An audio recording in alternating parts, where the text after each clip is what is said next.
সুপ্রিয় দর্শক আসসালামু আলাইকুম। খাদ্য রং চ্যানেল থেকে আপনাদের সকলকে জানাচ্ছি স্বাগতম। আজ আমি তৈরি করে দেখাবো খুবই সহজ এবং মজাদার একটি রেসিপি।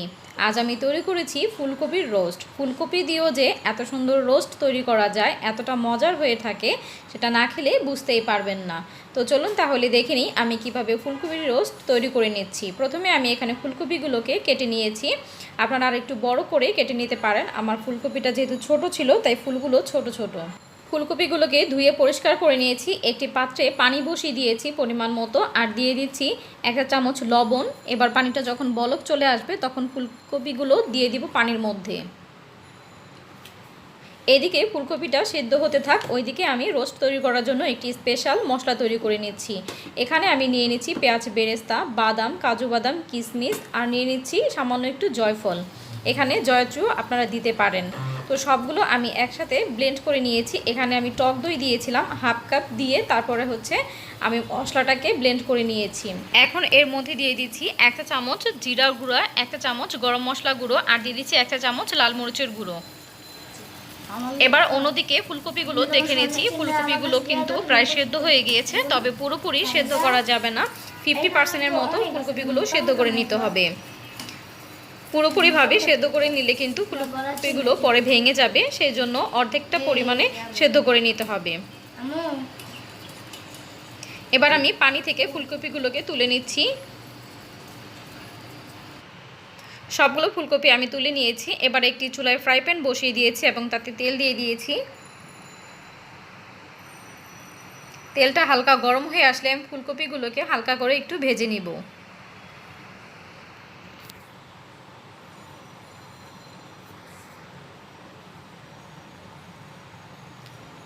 হালকা ব্রাউন করে আমি ফুলকপিগুলোকে ভেজে নিচ্ছি।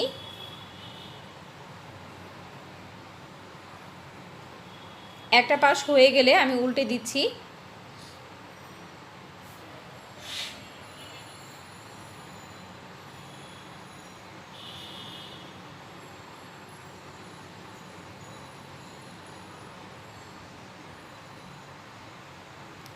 দেখতে পাচ্ছেন ফুলকপিগুলো কিন্তু ভাজা হয়ে গিয়েছে। এবার আমি তেল ছেঁকে ফুলকপিগুলোকে তুলে নিচ্ছি।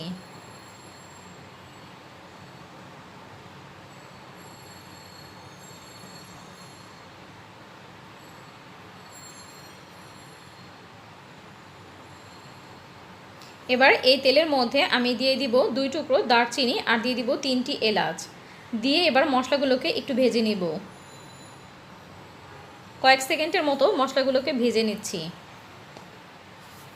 এখন এর মধ্যে দিয়ে দিচ্ছি একটি পেঁয়াজ কুচি। পেঁয়াজটাকে আমি হালকা ব্রাউন করে ভেজে নিব। দেখতে পাচ্ছেন পেঁয়াজটা কিন্তু হালকা রং এসছে ব্রাউন। তো এই পর্যায়ে আমি দিয়ে দিব 1 কাপ পরিমাণ পেঁয়াজ বাটা। এবার আমি একসাথে মিশিয়ে ভালো করে তারপর পেঁয়াজগুলোকে আমি ভেজে নেব। ব্রাউন হওয়া পর্যন্ত আমি পেঁয়াজগুলোকে ভেজে নিচ্ছি। দেখতে পাচ্ছেন পেঁয়াজগুলো কিন্তু ভাজা হয়ে গিয়েছে। এই পর্যায়ে আমি আগে থেকে যে মশলাগুলোটা রেডি করে রেখেছিলাম সেই সমস্ত মশলাটা এর সাথে মিশিয়ে দিচ্ছি।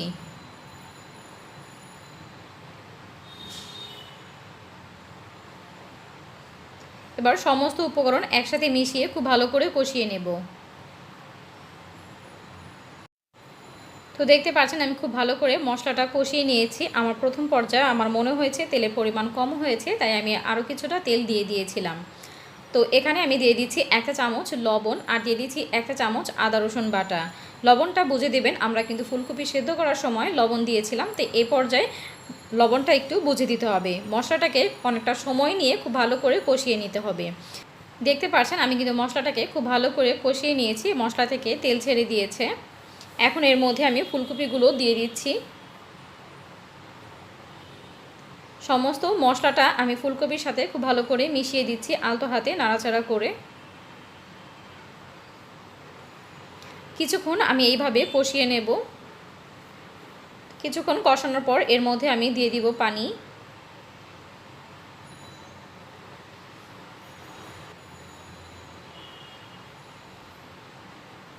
তো আমি আরও কিছুটা পানি দিয়ে দিব এখন।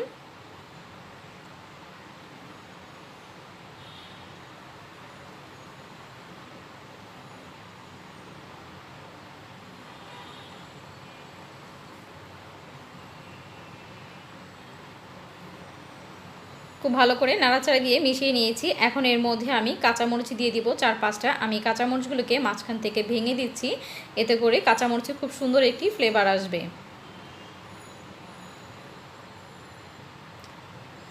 আবারও একটু নাড়াচাড়া করে মিশিয়ে নিচ্ছি। এবার ঢাকনা দিয়ে ঢেকে রান্না করে নিব যতক্ষণ না পর্যন্ত ফুলকপিগুলো পুরোপুরিভাবে সেদ্ধ হয়ে যায়। তো আমি ঢাকনা খুলেই দেখে নিচ্ছি, দেখতে পাচ্ছেন একটু নাড়াচাড়া করে দিচ্ছি এবং এই পর্যায়ে কিন্তু ফুলকপিগুলো খুব ভালোভাবে সেদ্ধ হয়ে গিয়েছে, তবে ভেঙে যায়নি বা গলে যায়নি। খুবই আলতো হাতে নাড়াচাড়া করে নিচ্ছি। আমি কিন্তু এর থেকে বেশি ঝোল আর কমাবো না। তো এখন এর মধ্যে আমি দিয়ে দিব 1 চা চামচ চিনি,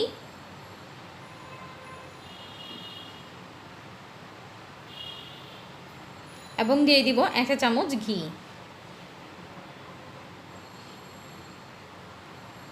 আমি ঘিটা চারিদিকে ছড়িয়ে দিচ্ছি। শেষ পর্যায়ে ঘি আর চিনি দিলে কিন্তু রোস্টের টেস্টটা দ্বিগুণ বেড়ে যায়।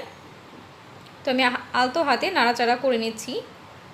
কত সহজভাবে আমি মজাদার একটি রেসিপি তৈরি করেছি। আশা করছি আপনাদের কাছে ভালো লেগেছে। ভিডিওটি যদি ভালো লেগে থাকে তাহলে অবশ্যই একটি লাইক দিয়ে দিবেন, এবং আপনাদের যদি কোনো মতামত থেকে থাকে তাহলে অবশ্যই কমেন্ট বক্সে কমেন্ট করে জানাবেন। আর ভিডিওটি আপনাদের ফ্রেন্ড অ্যান্ড ফ্যামিলির সাথে শেয়ার করে দিবেন, এবং আমার চ্যানেলে যারা নতুন আছেন তারা অবশ্যই চ্যানেলটিকে সাবস্ক্রাইব করে বেল আইকনে ক্লিক করে রাখবেন। আর যারা অলরেডি আমার চ্যানেলটিকে সাবস্ক্রাইব করে রেখেছেন তাদেরকে অসংখ্য ধন্যবাদ। আজ এই পর্যন্তই। আল্লাহ হাফেজ।